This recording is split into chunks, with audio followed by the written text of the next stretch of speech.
Hey, what is up peeps? Mr. Hollow here and... that's it.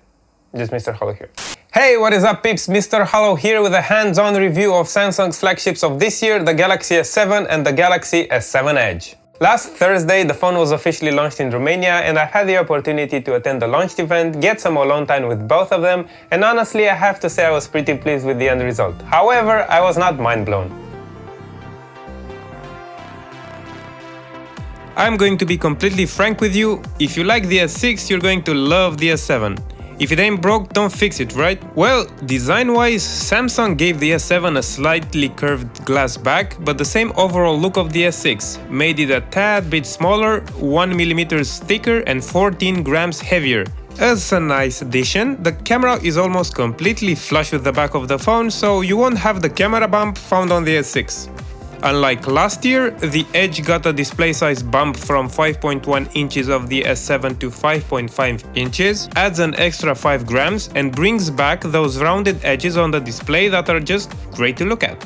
Both phones feel really nice when held, are comfortable to use with one hand, and they're still made out of glass with an aluminium frame, so dropping any of them isn't a fabulous idea. Should you decide to buy one, you can choose between any of the following colors: black onyx, white pearl, gold platinum, or silver titanium. Other than the size itself, both phones have the exact same hardware specs, and right out of the bat, the phone comes with two versions based on what continent you live on. So US gets them with a quad-core Qualcomm Snapdragon 820 and Europeans with an octa-core Samsung Exynos 8890.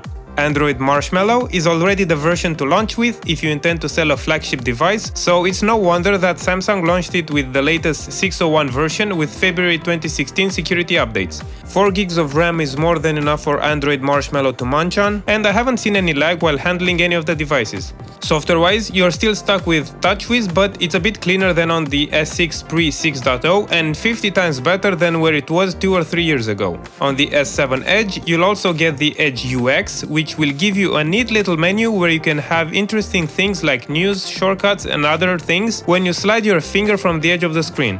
Fear not though, if you're rocking a last year's Edge, you'll get it with Marshmallow if you haven't already.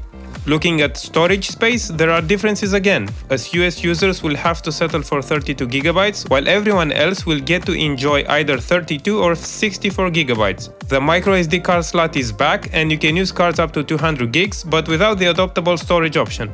Can't say much about the display other than the fact that it still looks brilliant for a Quad HD AMOLED, has great vibrant colors and great viewing angles. A nice addition, for some people, is the always-on display, which shows all the time the calendar, the time and notifications. Battery-wise, you should lose about 1% of your battery over 24 hours, and if you don't like it, you can turn it off completely.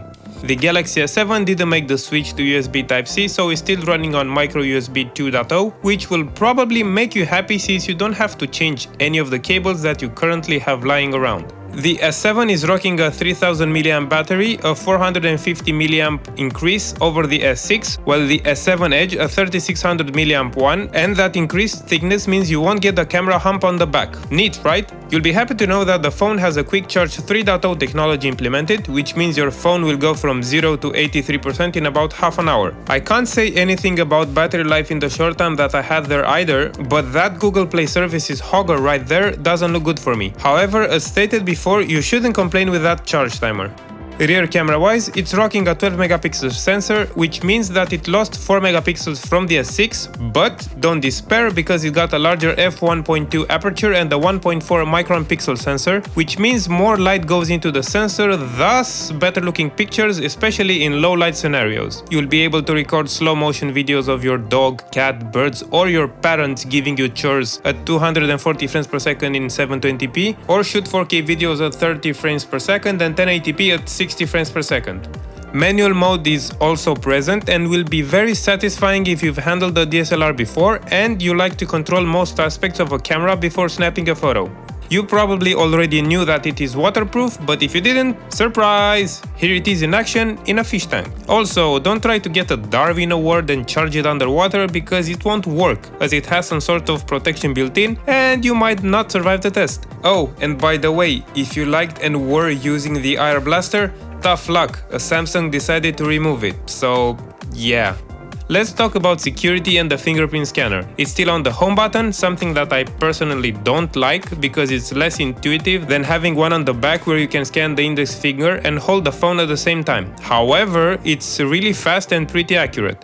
If your phone is in sleep mode, then you will have to press and hold the button to wake it up and have your finger scanned, or press it to wake up, then you can scan your finger. It's not a problem, but it is a bit annoying if you're accustomed to the one on the Nexus, for example. I've also had the opportunity to test out Gear VR with an S7 Edge, and I can't say it's an improvement over the S6. It's basically the same thing as before, but since there isn't much of a difference in displays, at least in the official video I was demoed, you can still see the pixels at that resolution when it's inches away from your eyes, and it doesn't look believable enough to be immersive. Here are some people tricking themselves into thinking a roller coaster experience was actually real.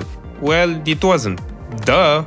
Both devices in all 4 colors are available today and will drain about $700 to $800 or euros from your wallet if you decide to go with any of these.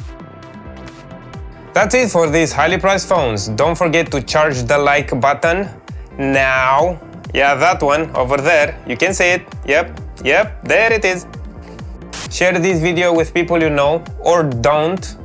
What do I care? And subscribe to the channel for more quality content. That one I care about. Mr. Hollow, signing off.